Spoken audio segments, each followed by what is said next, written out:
Le LFB est un groupe biopharmaceutique spécialisé dans les médicaments issus du vivant, et spécialement dans les dérivés du plasma. Nous réalisons 500 millions de chiffres d'affaires pour 23 produits commercialisés dans 40 pays. Les médicaments du LFB sont prescrits à l'hôpital pour des maladies graves et souvent rares. Le LFB aujourd'hui, c'est plus de 2000 collaborateurs, 5 sites de bioproduction, de la R&D bien sûr, et un tiers de l'activité réalisée à l'international. Nous travaillons sur les produits biologiques.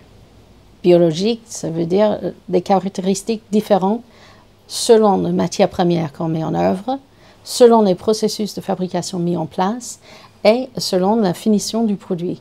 Qui fait qu'un produit issu d'un plasma qui sort de la France ou un produit issu d'un plasma qui sort du Brésil n'ont pas forcément exactement les mêmes caractéristiques de base et donc on est obligé de mettre en place des processus très pointus pour avoir le même produit avec la même efficacité thérapeutique à la fin.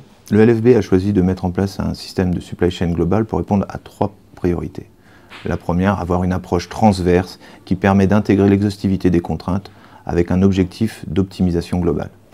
La seconde est la réactivité qui nous permet d'améliorer notre taux de service et de répondre plus favorablement aux besoins évolutifs de nos clients.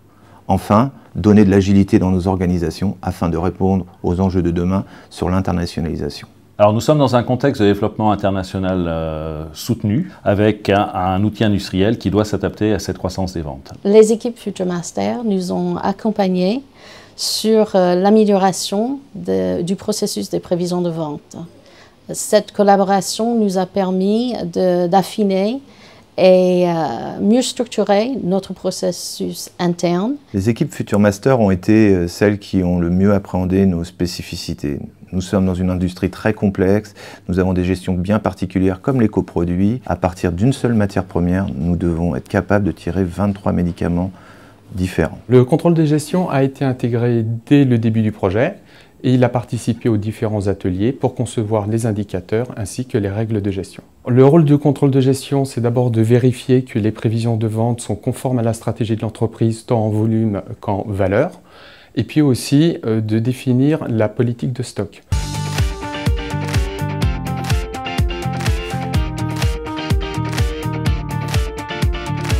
Le processus collaboratif nous a permis de mieux répartir les responsabilités et les rôles et attribuer les actions aux bonnes personnes.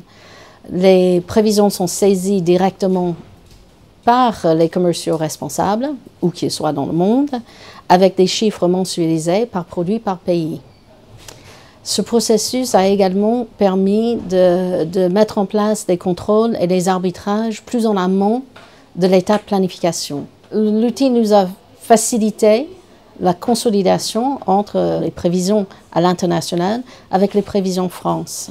Le résultat le plus visible à ce jour reste une amélioration très significative de notre réactivité. Nous sommes capables aujourd'hui d'analyser des situations sur un horizon beaucoup plus long et en même temps d'étudier différents scénarios. Les médicaments produits par le LFB sont à forte valeur ajoutée et le cycle de fabrication peut s'étaler sur plusieurs mois. Aujourd'hui, grâce à Future Master, nous avons une vision plus précise de nos stocks, semaine par semaine et à chaque étape de production. C'est une véritable avancée pour la fonction finance avec un gain de temps considérable dans l'analyse des données. Les contraintes réglementaires, commerciales et également industrielles sont maintenant mieux partagées au sein des équipes. Enfin, la précision des forecasts ainsi que le suivi de la mise à disposition sont devenus maintenant des priorités au niveau du top management avec un suivi et un pilotage très régulier.